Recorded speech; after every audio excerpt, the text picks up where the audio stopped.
새벽에 만난 하나님 오신 여러분들을 우리 예수님 이름으로 축복하고 환영합니다. 기도하겠습니다.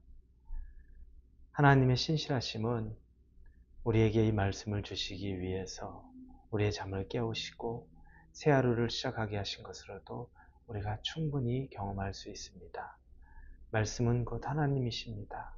우리가 하나님을 만나는 이 거룩하고 또 이 복되고 또 이 기대되는 시간에 우리의 마음이 잘 정돈되고 하나님의 말씀이면 1.1획이라도 내가 놓치지 않고 내가 그것들을 행함으로 하나님의 기쁨이 되고 또 하나님이 원하시는 그 믿음의 분량에까지 이를 수 있도록 인도하여 주시옵소서. 말씀을 따라갈 때마다 우리의 삶에 변화가 있는 것을 기대합니다. 하나님이 살아계시고 내 영혼이 살아있어서 하나님과 내 영혼이 만나는 이 시간을 하나님 축복하여 주시옵소서. 예수님의 이름으로 기도합니다. 아멘. 오늘 말씀은 사도행전 18장입니다. 1절부터 11절까지의 말씀 같이 보겠습니다. 사도행전 18장 1절에서 11절입니다. 우리 같이 읽겠습니다. 그 후에 바울이 아덴을 떠나 고린도에 이르러 아굴라라는 본도에서 난 유대인 한 사람을 만나니 글라우디오가 모든 유대인을 명하여 로마에서 떠나라 한 고로 그가 그 안에 브리스길라와 함께 이달리아로부터 새로 온지라.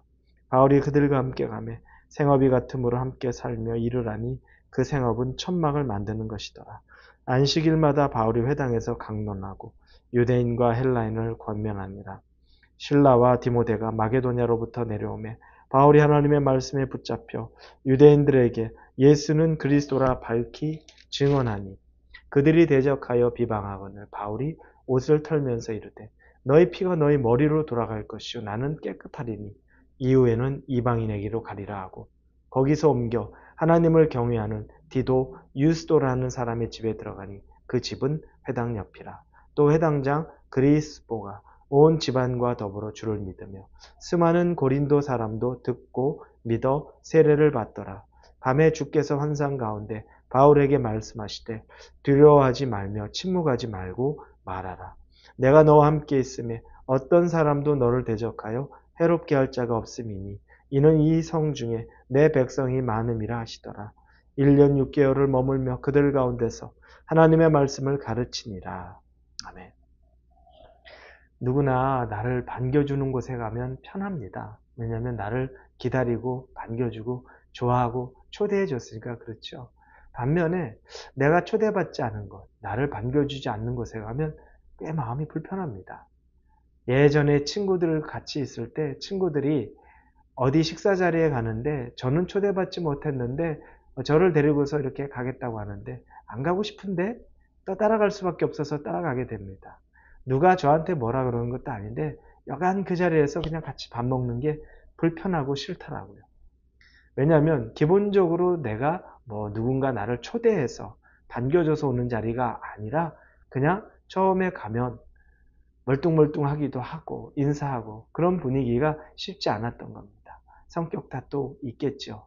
그런데 누구나 자기가 초대받지 못한 곳에 가면 마음이 불편한 것은 사실일 것입니다.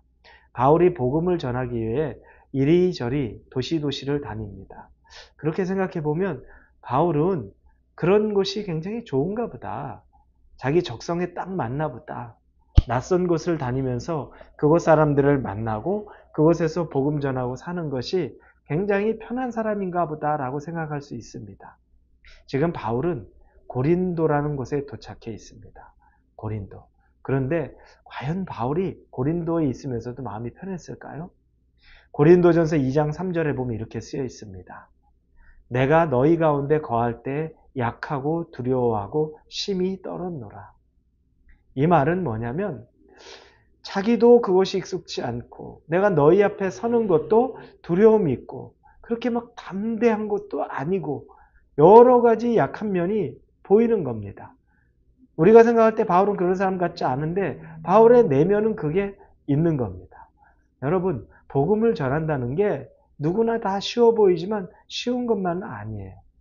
누군가를 만나서 예수 그리스도를 전한다는 게 늘 흔쾌하거나 늘 익사이링했던 것만은 아닐 수도 있는 겁니다. 꽤 고통스러울 수도 있고요. 고민 많이 될 수도 있고 어려울 수도 있는 그런 과정이고 그런 일이 될 수도 있다는 겁니다. 그럼에도 불구하고 바울은 그 일을 합니다. 왜냐하면 우리가 지금 읽지 않지 고린도전서 2장 4절에 보면 자신의 능력으로는 할 수 없어서 성령의 능력으로 그것들을 행한다고 말합니다. 자기의 능력의 한계를 너무너무 잘 알기 때문에 성령의 능력을 힘입어서 성령이 인도하시는 것으로 그곳에 가서 한다고 말을 분명하게 하는 겁니다. 그렇게 해서 그는 고린도로 내려갔는데 거기서 동역자를 만납니다. 아굴라라는 사람, 본도 출신인 아굴라라는 사람, 유대인입니다. 그리고 그의 아내 브리스길라를 만납니다. 이 사람들은 천막을 만드는 사람들인데 유대인으로 로마에 살았는데 로마의 황제가 칙령을 내렸죠. 모든 유대인들은 로마를 떠나라. 그래서 그들이 본의 아니게 자신들의 모든 터전을 버려두고 고린도로 내려올 수밖에 없었습니다. 그리고 그곳에서 바울을 만난 겁니다. 여러분, 원치 않는 이동이긴 했지만 그곳에서 그들은 정말 새로운 경험, 은혜의 경험을 하게 되는 겁니다. 바울을 만남으로 그들의 인생이 바뀌고 바울도 정말 대단한 동역자를 그곳에서 만나게 된 거죠. 그렇게 해서 그 고린도에서 그들이 같이 사역을 합니다. 그리고 회당에서 말씀을 전합니다. 늘 회당 중심으로 바울이 말씀을 전했으니까. 그런데 그곳 회당에 있으면서 사람들이 은혜를 받은 사람들 있지만 그러나 많은 유대인들이 대적합니다. 심각하게 대적하고 욕합니다. 그때 바울이 분명하게 말합니다. 나는 더 이상 이제 너희 이곳에서 나는 너희들에게 복음을 전하지 않겠다. 나는 이제 이방인으로 가겠다라고 선포를 합니다. 이게 굉장히 큰 변화의 시작이 되는 겁니다. 유대인을 떠나 난 이제 이방인에게로 가겠다. 그동안에 회당을 중심으로 전했던 그가 이제는 가정을 중심으로 돌 수 있는 기회가 된 겁니다. 큰 변화가 됐죠. 자, 그렇게 해서 디도 유스도라는 사람, 그 사람의 집에 거하게 됩니다. 그 사람은 회당 주변에 살던 사람이에요. 신심이 좋았던 유대인인 거죠. 그곳에서 바울을 만나서 회심을 합니다. 그리고 나서 그 회당장인 그리스보라는 사람도 바울을 만나 회심을 합니다. 놀라운 일이 벌어진 겁니다. 성령의 역사는 이처럼 놀랍습니다. 회당장이 변하고 회당 옆 근처에 살던 사람, 그 신실한 사람도 예수를 만나는 일이 생긴 겁니다. 이건 성령의 능력이죠. 이제 하나님이 그 일을 시작하시는 겁니다. 그때 하나님이 바울에게 환상으로 보여지고 말씀하는 장면이 9절 10절에 나옵니다. 우리 같이 볼까요? 9절에 밤에 주께서 환상 가운데 바울에게 말씀하시되 두려워하지 말며 침묵하지 말고 말하라. 내가 너와 함께 있으며 어떤 사람도 너를 대적하여 해롭게 할 자가 없음인 것이니 이는 이 성 중에 내 백성이 많음이라. 두려워하지 말라고 말합니다. 왜 이 얘기를 할까요? 이제 앞으로 바울이 경험해야 될 두려울 일들이 많다는 것을 예증하기도 하는 겁니다. 그러면 여러분, 이 말 들으니까 앞으로 내 삶이 얼마나 두려울까? 이 걱정하고 살겠습니까? 두려워하지 말라라고 하는 말에 내포되어 있는 것들을 앞으로 고난 많겠다. 이렇게 말씀을 붙잡으면 그건 잘못 말씀을 붙잡은 거죠. 힘주어서 말씀을 붙잡아야 될 곳은 바로 내가 너와 함께 있음에 어떤 사람도 너를 대적하여 해롭게 할 자가 없을 것이니 이렇게 말합니다. 어떤 사람도 대적할 자가 없다. 내가 너와 함께 한다. 우리는 이걸 붙잡는 거죠. 이 말씀을 붙잡아서 어떤 두려움이 와도 넉넉히 이길 것을 기대하는 겁니다. 그래서 바울은 이 말씀을 붙잡았습니다.